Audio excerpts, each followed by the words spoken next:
Hello nerds, I'm back with another comic haul. I got some new comics over the past couple of weeks. Every Saturday I do this. I show you my comics if you want to see them. These are the few that I got. Many of these I got from a buddy, from a nerdsonearth.com buddy, and he was like, hey Clay, I'll dig out some of my old comics. And I was like, I love it. And I'm like, do you want to go back and forth and haggle over single issues? Or do you want it in one easy transaction? He's like, definitely one easy transaction. So we just made a number, and he sent me the comics, and that is many of these comics. But can't wait to show them to you.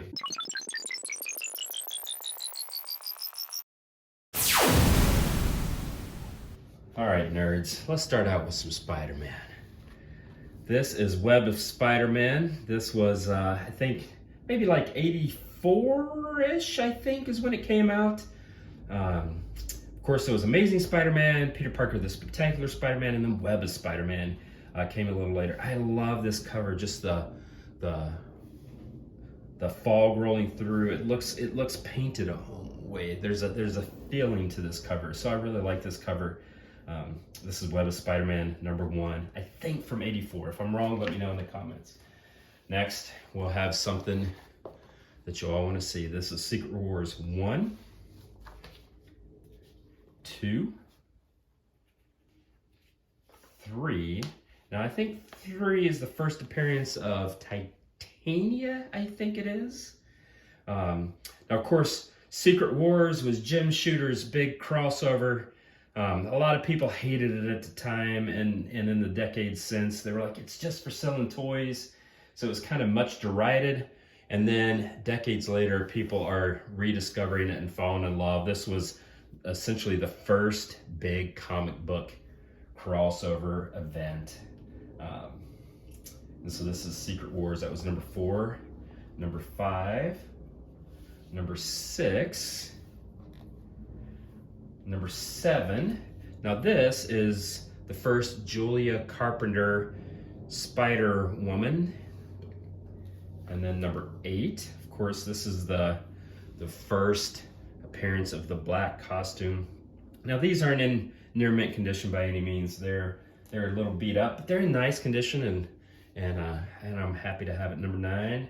Wait to see if I got the full run. #10, #11, and #12. Of course, I would not tease you like that. So again, this is Secret Wars.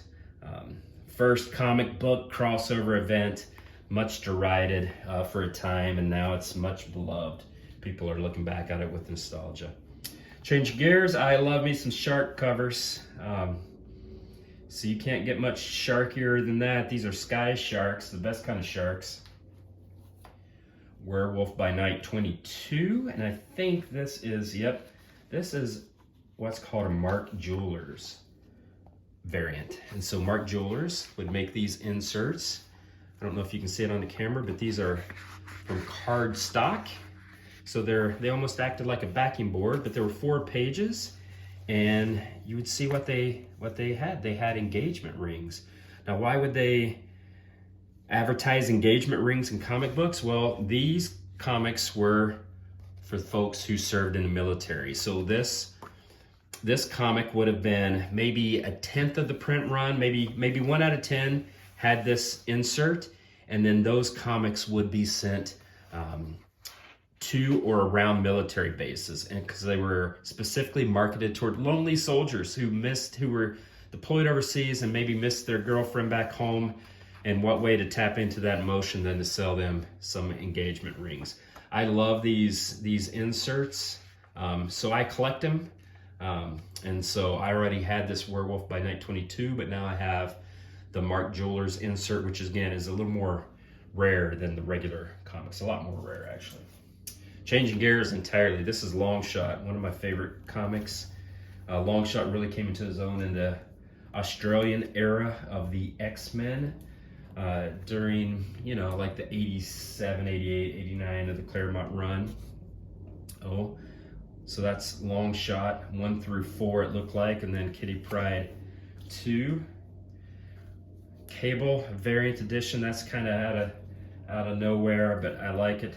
Here's a king size Cable, and another cable. Again, these comics, sorry, I was a little all over the place. That was an abrupt switch. And now we're going to switch back to Hulk 177. This is one of the first appearances of Warlock. And so Warlock, he has been cast for the Guardians of the Galaxy 3, so he'll appear in that. This is a better appearance of Warlock. This is his second appearance ever in comics. Thor 165 was his first. This is his second. And I think this 164 was the first cameo. I might be wrong. This might just be the only appearance of Ego, the Living Planet. Next up is Fantastic Four 103. I think this is the second appearance of Agatha Harkness. I'm not positive on that. You can correct me in the comments if I'm wrong. But this is Fantastic Four 94, which I know is the first appearance of Agatha Harkness. So that's a fun comic. I was able to grab that from a buddy for a nice price. All right, so this is Fantastic Four 36. So this is I mean, look at that. That's a 12-cent comic. This is not quite a 10-center, but this is an old comic. This is the first appearance of Medusa in comics. This one's beat all to heck, but when you get something this old, you are happy to have it regardless of condition. Here's Adventure into Fear 31. This comic started out as Fear. Later on, it changed its name to Adventure into Fear, and then started to feature Morbius and Werewolf by Night, that sort of thing. Ghostwriter, the original first series, number 12. I love this because it's the Phantom Eagle. It's just a fantastic cover. 13 of Ghostwriter. Again, another fabulous type cover. But this, my friends, is the cover. Ghostwriter 16. He's getting attacked by Jaws. This is Ghostwriter 17. So, oh no, he's side by side with Son of Satan. Marvel was not subtle in the 70s with their genre titles. They're like, hey, let's have a character and let's call him Son of Satan.